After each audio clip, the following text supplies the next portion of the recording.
50 நாளைக்கு அப்புறம் சிங்கப்பூர் முருகன் கோயில், அதுவும் இவ்வளோ சந்தோஷமா பார்ப்போன்னு எதிர்பார்க்கல. நீங்களும் பாருங்க.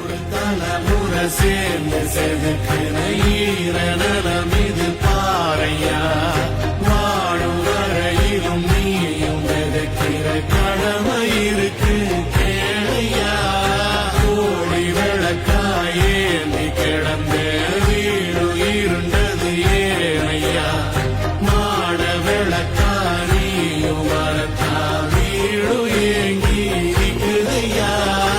எத்தனை சாமி வந்ததையா, இது எந்தெந்த சாமி தந்ததையா, எத்தனை பாட்ட சொன்னதையா, அத சுத்துற பூமி கண்டதையா, அடிச்சு வீசும் காத்திலையும் அந்த தகப்பனாச சுத்துதையா, வெளிச்சு பூக்கும் வேலையிலும்